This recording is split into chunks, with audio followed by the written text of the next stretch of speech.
welcome both of you to our first fireside chat at Avicanna. Really excited to have both of you here today. We have Aras Azadian, the CEO of Avicanna and founder, who's conceptualized this company from day one and stuck to his guns. We have Dr. Hance Clarke here, clinician scientist, specialist, pain specialist, anesthesiologist, director of pain services. Really, the list goes on and on. What you've done for both the space for patients, including being one of the first to implement the translational pain services at Toronto General Hospital, but also being an advocate for pushing cannabinoid-based medicine and a better understanding of what it does, especially in the pain population. So welcome today. Really excited to have you both. Dr. Clarke, I'm going to start off with you. So you've been around for many years working with patients in pain and cannabinoid-based medicine. Can you talk to us a little bit about your first experience? When did it all of a sudden come along that patients were seeking out cannabis? And then how have you seen the space kind of grow with time? Oh, well, Carolina, first of all, thanks for the invitation. I would say, cannabis has been around for quite some time. I think we all know that. I think in even the mid-2000s when cannabis was legal, but there was no way for patients to legally access cannabis except through those very old and dated guidelines. Patients in the chronic pain space were always interested in what cannabis could do for them.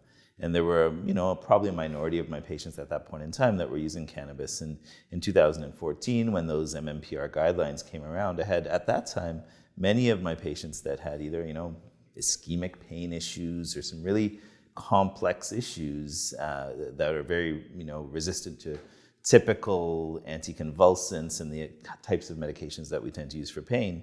They literally would start walking to the office and saying, look, I know there's a way to access this for my pain, and can you please authorize me to possess this so I won't get arrested and I won't run into legal issues with my cannabis. Fast forward now 8 years, and we've seen the complete, decriminalization and recreational access for patients. There's no doubt that the average Canadian is interested in cannabis. The average Canadian will walk into my office and want to know about cannabis. And the problem we have right now is how do we educate individuals appropriately about accessing products that make sense for them? And how do we give them guidance so they're not getting guidance from the bud tenders and the folks that are actually in many of these dispensaries, where that 10% of Canadians claim they are using currently a cannabis-based product. That's 3.75 million Canadians that are using a cannabis-based product for a health-related condition, not recreational. So the number is much higher if we were to talk about people using cannabis on a recreational basis. And the issue again we have there is we only have X number of hundreds of thousands of prescriptions written. So what are those other 3 or 2.9 million Canadians accessing for their health-related condition? And so that's kind of been the evolution. Certainly it has become accepted as part of our society. And we'll continue to try to push the science and try to protect our patients and make sure people use these things safely. Yeah, and a lot of topics there that we'll come back to. And I want to turn to Aras. You've been in the space for quite some time. Can you talk about that moment where you decided this was where you wanted to venture and create Avicanna, and what really stimulated that? Yeah, I think it was originally the experience I had in the biotechnology and the biopharma world, learning a little bit more about standardized medicine, and then working with one of our co-founders, Kyle, and really seeing the benefits of cannabis-based product for some of the people, and realizing that most of the companies at that time specifically were not focused on delivering it as specific medicine. Medicine for the medical community means standardized products, accurately dosed, obviously backed with some sort of evidence. And we saw the practical utility, we know the historic utility of cannabinoids, and seeing that gap in which people didn't really want to dedicate the resources and the time to then generate the evidence, generate the standardized products was, for us, an opportunity, really. And the fact that we had products that we knew are already helping people, all we had to do was essentially formulate it and standardize it, was a really good opportunity for us at the time. And last 7-8 years being in this role has been a massive learning experience, but it's also been an evolution of the sector from a global perspective. Much more exciting for me on the medical side is seeing the global legalization that trends towards medical and pharmaceutical applications, unlike obviously Canada or the United States, where there's a lot of recreational freedom. So That's really what got me into it, is seeing that potential utility and then the opportunity to be able to deliver it properly. Oh, that's fantastic. And we've seen the growth of industry, both in the adult use and medical use. And like you mentioned, Dr. Clarke, that we have so many individuals that are turning to the stores that are easily accessible and getting feedback from bud tenders, even though they should be going to the medical channels and seeking proper care. Is that one of the main challenges that you're seeing in your clinic or in the general space? Yeah, Caroline, it's probably one of the biggest gaps right now in terms of what products are being delivered and what people are consuming. And so when you think about where we were in 2018, and to Aras's point with respect to the kind of globalization, not many places have done what Canada has done. And so I think the head start we had as a country, we've pretty much lost from a science and medicine standpoint.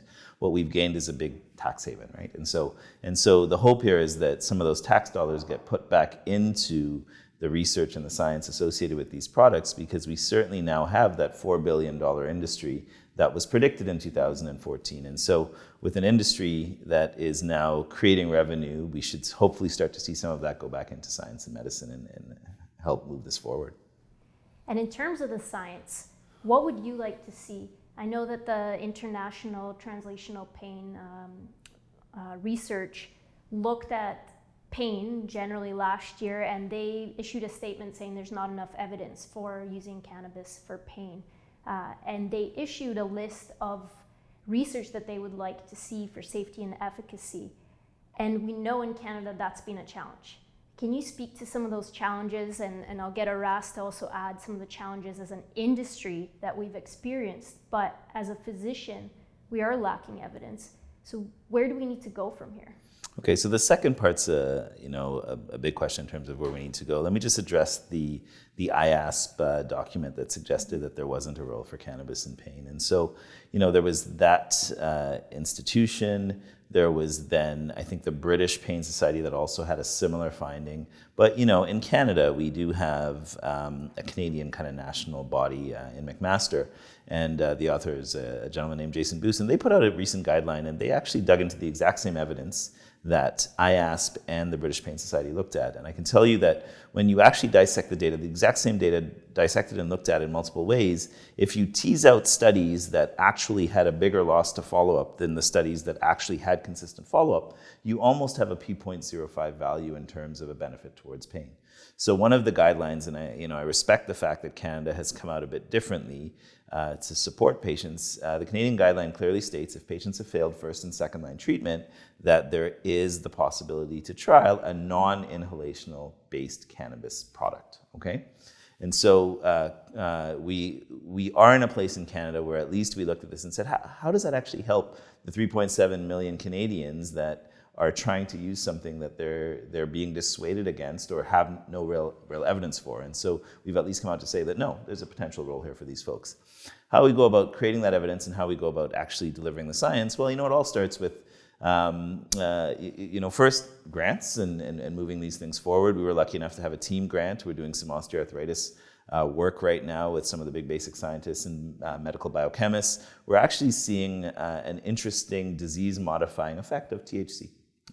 Certainly not what many people might have thought, but we also know that patients gravitate to either the CBD or those kind of one-to-one based products. And so we have observational work that's ongoing. We're collecting a large group of patients, following them long-term. We'll be looking at sub-analyses of some of these populations. We've teamed up with some of the CAMH folks looking at some genetic potential possibilities in terms of who may or may not be helped and who go on to have the adverse effects associated with cannabis. And so with all of this, you've got to have the balance. You've got to have the pros and the cons and hopefully get to a place where evidence leads decision-making. And at the moment, experience leads decision-making is still where we're kind of at. That's fair. And you mentioned the non-inhalable products, and Aras, Avicanna has spent over 8 years working on non-inhalable products. Can you touch on that? Yeah, I think it goes back to standardization and accurate dosing. And until we get to the point where we have the RCT data, the data that allows us to give accurate dosing per weight or per patient or per clinical pathology, the ability to allow a physician to titrate a patient with a product that we know what's exactly in the bottle, we know what's exactly in a particular capsule or in a particular spray, allows a Dr. Clarke to be able to help a patient titrate. And that's been obviously a key factor for us and the products we've been able to bring out into the market. And in terms of your question around clinical development and what needs to be done, it's been a challenge for the first few years. Yourself and myself, we've been involved in a lot of those discussions to try to get more products into clinical trials. And in one path, you can commercialize a product without basic stability work and you can put it into the marketplace. On another hand, you cannot put that into an RCT without full toxicity data. And that has modified. I think Health Canada has taken a different stance now. So I think that opens up for opportunities for more, double-blind and placebo studies. And I think that's the kind of data I would say the more conservative physicians around the world are waiting to see, and we'll get them that. But on the other hand, the fact that cannabis has been legalized both medically and now adult use, it's given us great opportunities in terms of observational data, right? Like we're now seeing millions and millions of people, whether it's self-medicating or in some cases being unfortunately led by bud tenders instead of physicians. We're at least seeing very, very real data in terms of safety and toxicity. We're also seeing people actually utilizing these products for a broader range than we thought there was potential. We knew pain, we know epilepsy, but we're starting to see a more broad approach. So I think it's been a complex model in Canada. The fact that we've been able to legalize these products recreationally and people can consume, products that will be in a joint and will have, up to 2,000 milligrams of THC is legal. And I think that's also shied away from people doing the clinical research that was necessary. So I'm not sure if we've taken the right path, and I hope other countries that are watching Canada are learning from some of the mistakes that have been made here. But I do agree with Dr. Clarke that we certainly lost our advantage. We had a few-year advantage. We had access to capital here, and a lot of that money should have gone into, patent protection, clinical development, research, and a lot of it was unfortunately spent on, indoor factories and greenhouses that are now being sold off, right? So I think we did not do a good job with our advantage. We still have an advantage. I think the U.S. legalization at a federal level lagging still provides biotech companies like ours and physicians and clinicians in Canada to do more of their research before U.S. legalization happens. But yeah, it's been a challenge. I want to go back to legalization. Is 2018, October 13th, you had a big change where all of a sudden all these dispensaries opened up. And for you, Dr. Clarke, how did you feel about that happening and what did it do to the medical space? So, one of the things that you might have hoped is that with recreational legalization, that, okay, the stigma would have decreased and that, there would have been a bigger runway to do more research. And many of the companies that were interested in funding research, all of them up until October 2018, by November 2018 had decided they're done. And now they're just going to grow and sell to the public. And so that was certainly, well, and that goes to my next point, is that certainly was a turning point in the industry in Canada. Fast forward to 2022, and half of these companies, as Aras mentioned, are now folding and selling off their wares. There will be a few companies left standing that hopefully, if they head down the pathway of having, GMP type products and science and data to support their products, will be around for much longer and potentially land a different market space, which could potentially be much bigger with lots of insurance type backing in the background and things of that nature. And one of the biggest, prohibiting factors for patients is cost. And so until we get to a place where this can be a sustainable, long-term, viable treatment that people can afford, we're a long way from being where cannabinoid-based medicine needs to be. Yeah, and I'm glad you bring up that point of insurance, lack of insurance coverage. And to date, we have many patients that are taking our products and are taking between 8 to 10 bottles a month. And there's usually one primary caregiver in the family, and these patients just cannot afford these products. And even our CBD isolate product that is reasonably priced is not affordable to families like that. What can we do as an industry to challenge Health Canada to push tax exemptions and insurance coverage? I think, again, it goes back to legalization of recreational cannabis.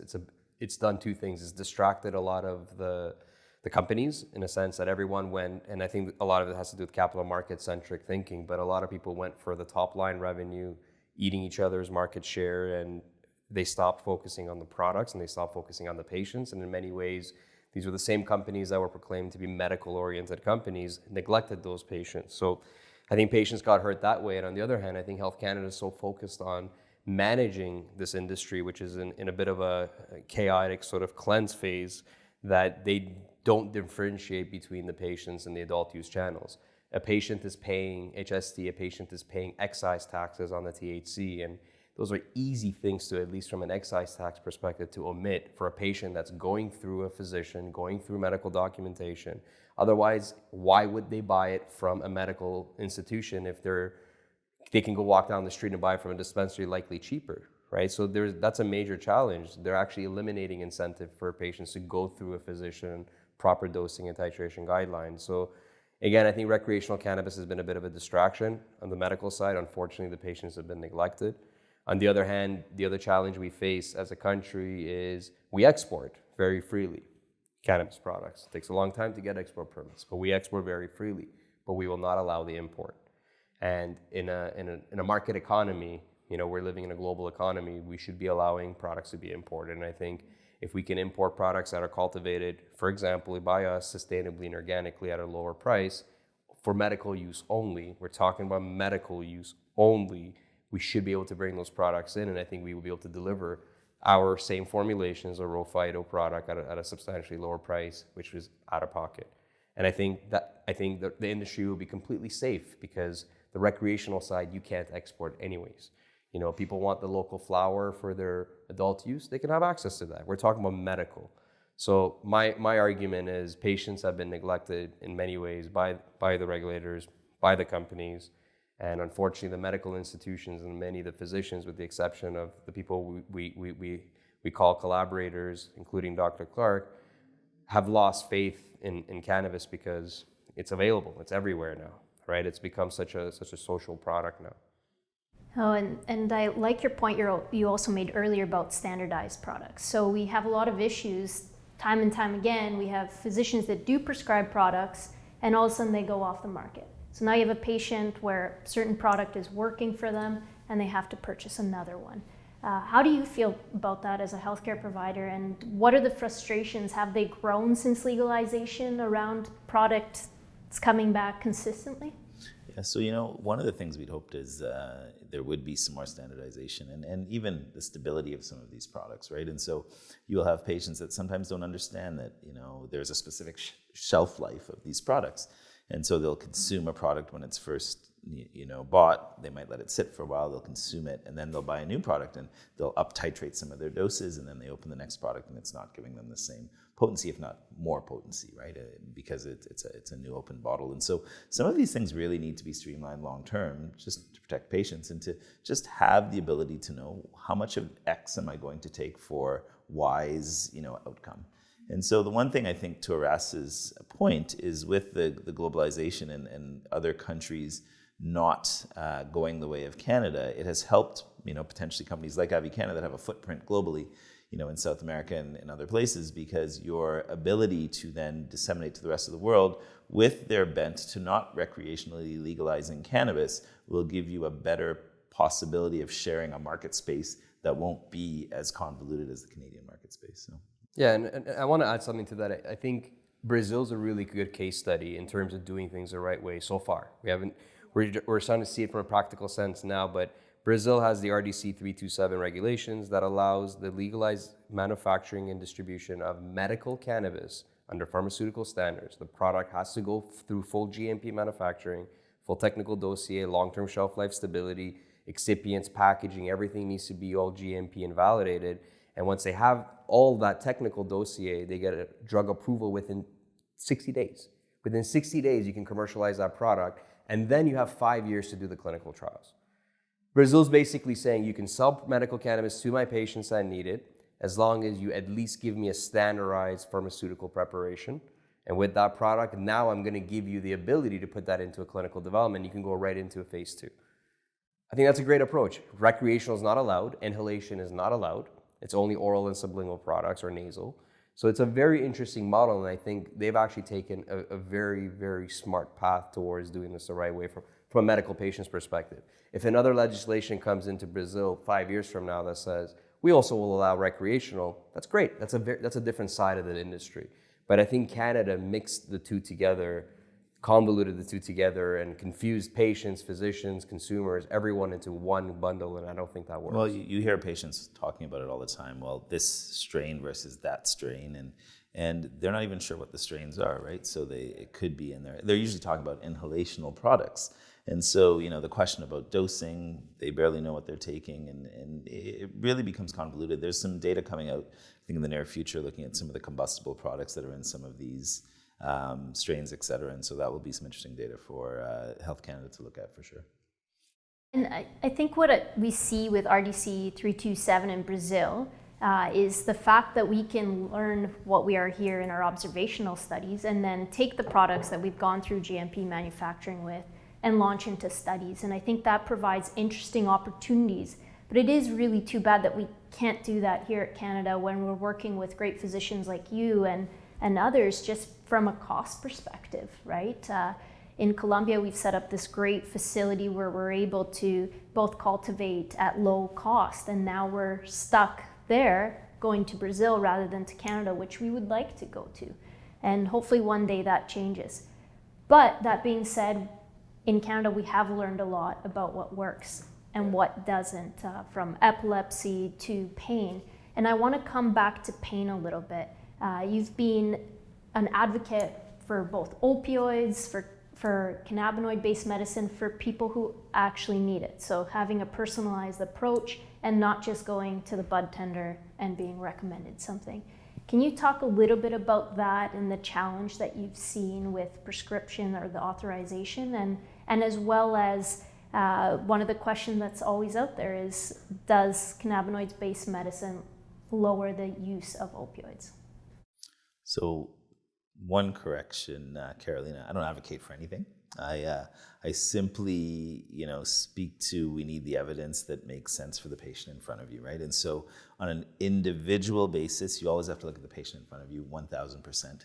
What is pain? What's chronic pain? Chronic pain is basically your nervous system that has gone haywire. And so it's a signal that's gone to your brain processes this, and then you tell us how much pain you have and what's the inciting event. It could be a trauma, it could be a medication you took, it could be a surgical intervention you had, it could be an autoimmune inflammatory condition. And so the rationale for why cannabis-based medicine could work in pain is completely clear. It has a CNS depressant effect when we're talking about THC. When we're talking about CBD, the jury's still out. Is it a TRPV1 effect? Is it these receptors kind of along the dorsal spinal cord? Is it these FAW inhibitors that basically take up those neurotransmitters in the brain, the endocannabinoids, and soak them up, and you don't have them, and some people are pain insensate. Who knows? We've got a lot to learn still about the effects of CBD, but are these medications potentially viable in pain? 100%. And to your original question, kind of a roundabout way of talking about, do they help wean opioids?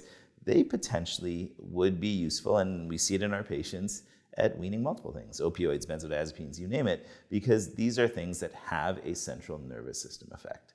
And so when you add a medication, you will quite often be able to reduce another. Not in everyone.